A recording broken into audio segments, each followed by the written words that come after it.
Serial सरू में आ गया है एक बेहद धमाकेदार ट्विस्ट।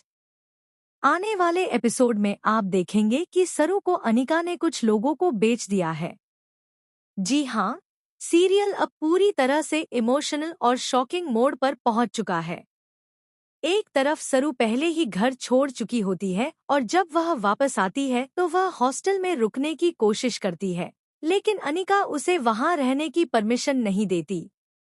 इसके बाद जब सरू अकेली सड़क पर होती है, तभी कुछ अनजान औरतें उसके पास आती हैं, उससे बातों में उलझाती हैं और उसे कुछ सूंघा देती हैं, जिससे सरू वहीं बेहोश होकर गिर जाती है।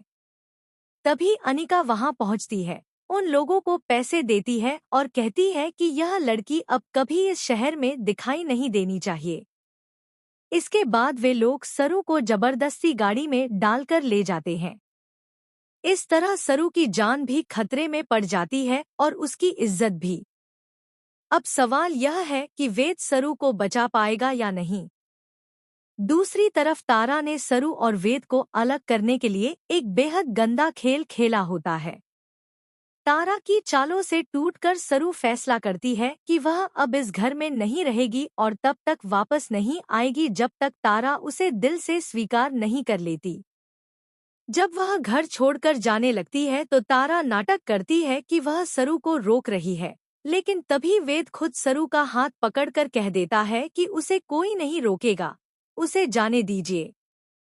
यह सुनकर सरू का दिल और भी ज्यादा टूट जाता है और वह वहां से चली जाती है। सरू के जाने के बाद तारा खुश हो जाती है कि अब उसकी राह से सरू हमेशा के लिए हट गई और अब उसके बेटे की जिंदगी सुरक्षित रहेगी। लेकिन अनिका यही नहीं रुकती, वह एक और खतरनाक प्लान बनाती है और सरू का किडनैप करवा देती है। इसके बाद वह खुद सरू के सामने बैठकर उसे धमकाती है कि अब वेद सिर्फ उसका होगा क्योंकि उसके लिए वही यहाँ मौजूद है। इसी बीच पूजा भाभी तारा और अनिका की सारी बातें सुन लेती हैं और अब वह यह पूरा सच वेद को बताने वाली होती है कि यह सब सरू की गलती नहीं बल्कि तारा की साजिश है। अब देखना बेहद दिलचस्प होगा कि क्या वेद पूजा की बातों पर भरोसा करेगा और सरू को ढूंढ पाएगा या नहीं। आने वाले एपिसोड में सरू की जिंदगी पूरी तरह बदलने वाली है।